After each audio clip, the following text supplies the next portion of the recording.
La belle-mère gifle la femme enceinte et la sœur verse le thé sur la femme enceinte et lui jette la tasse, qui tombe au sol et se brise en disant « Es-tu malade? Veux-tu verser le thé sur ma mère? Es-tu stupide ou folle? On ne t'a pas appris que, pour servir sa belle-mère, on se met à genoux. » La femme enceinte dit « Maman, vous m'avez giflé. » La belle-mère répond « Oui, et je le ferai encore. » La femme demande « Maman, qu'est-ce que j'ai fait de mal, maman? Qu'est-ce que j'ai fait pour que vous me maltraitiez à ce point? Cette fois, j'informerai mon mari à son arrivée. » La belle-mère se lève, donne une gifle à la femme enceinte et dit « Tu dis quoi? Répète. N'oublie pas que ton mari, avant d'être ton mari, est d'abord mon fils. » La femme enceinte dit « Mais pourquoi vous me détestez, maman? Pourquoi vous me détestez à ce point?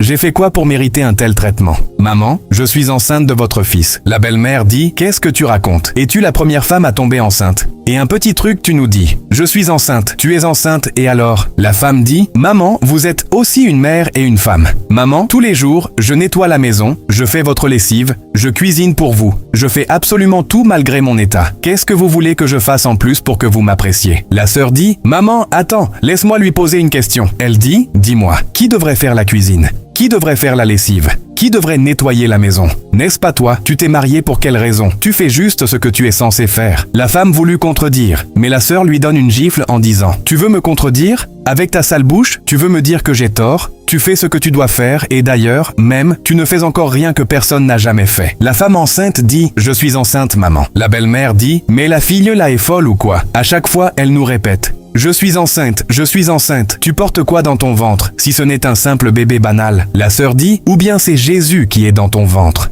Laisse-moi te dire que si ce n'était pas à cause de Dieu, j'aurais déjà enfoncé ma main dans ton ventre pour faire sortir cette connerie que tu appelles enfant, qui te donne autant de zèle. La femme dit « Tu parles de l'enfant de ton frère ainsi ?» La sœur réplique « Qui nous dit que cet enfant est bien de notre famille? Qui nous dit que cet enfant est bien celui de mon frère? Je pense qu'on devrait faire un test de paternité et je suis convaincu qu'avec les résultats, on pourra te jeter dehors, loin de cette maison. » La belle-mère dit « Maintenant, nettoie-moi le sol. » La femme répond « Pourquoi vous me demandez de nettoyer le sol? Que celle qui a causé tout ça nettoie le sol. » La sœur se rapproche de la femme enceinte, lui donne une gifle, l'attrape par les cheveux et lui ordonne de s'abaisser pour nettoyer le sol. Puis elle retourne s'asseoir. Elle continue d'insulter la femme qui, malgré son état, nettoie le sol. Le mari rentre dans la pièce un instant après et voit sa femme enceinte au sol, en train de nettoyer et de ramasser les verres brisés au sol. Dites-moi dans les commentaires, si vous étiez le mari, quelle réaction auriez-vous? À vos claviers et bientôt la partie 2.